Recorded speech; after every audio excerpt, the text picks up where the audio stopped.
So becoming an FBI is actually harder than what's expected. With an FBI, I did look through the numbers, and the acceptance rate for an FBI is actually harder than being administered into Harvard. For example, the acceptance rate for the FBI is around 5% compared to Harvard, which is around 5 to 6%. So it's already similar in terms of difficulty. And on average, it's roughly around 10,000 to 20,000 applicants each year, but only about 500 to 1,000 get accepted each year. So it's a very difficult position already, even without getting into the other bits. I've looked through with the FBI. Essentially, it's not really like a physical test, how strong are you, or how endurance are you. So it's not really like a physical test to see how strong you are, how fast you are, how long can you last in the water, all of that. This one's more mainly about your academic, your mental energy, and also how smart you are.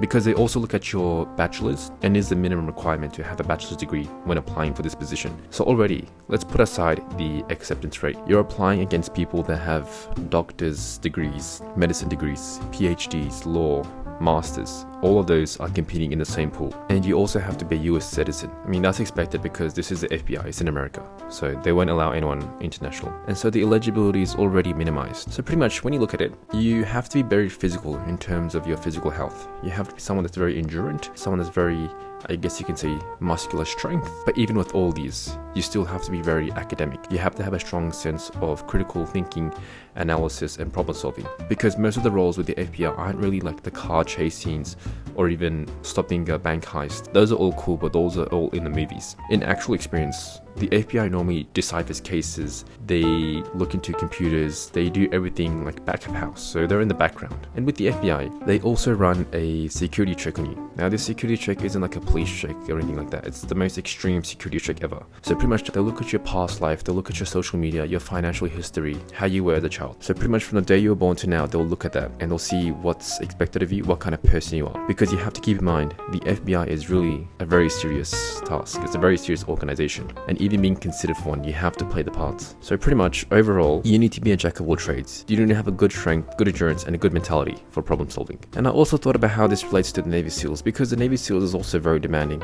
But the Navy SEALs is more directed towards being physically capable of performing tasks, and because their training requires them to train over a year or so, whereas the FBI training only runs for 24 weeks. And so with the FBI, you do need to have more academic credentials compared to the Navy SEALs, which essentially is more like having good muscular strength and endurance. Because you need to save people, you need to swim underwater, it's sort of those things. Whereas the FBI is more back of house, it's more chill, you could say. That's not to say it isn't difficult, it's still difficult, but they're difficult in their own ways. And I also wondered why so many people want to be an FBI agent. Because you see on the movies, it's a very like high classified team that only special people can get in. I've also seen on Reddit and like on TikTok where people say, my dad was an FBI agent, he couldn't talk about anything, he couldn't do anything. All of those things. And with an FBI agent, first of all, it sounds pretty cool, just being in the system, because people respect that more. When you're an FBI agent, people look at you as someone that's very authoritative, someone that's very good with decision making and very assertive. They see you as a very serious person, and so they'll respect you for it. Not only that, but with the FBI, it's very popular in the movies. I know any movie that involves superheroes or even Marvel, DC, you'll see the FBI in the background or you'll see them come in sometimes. And so from a young age, people become hooked on it. Not only that, but with the FBI, there's actually good pay. I think it's around like 70,000 to 130,000.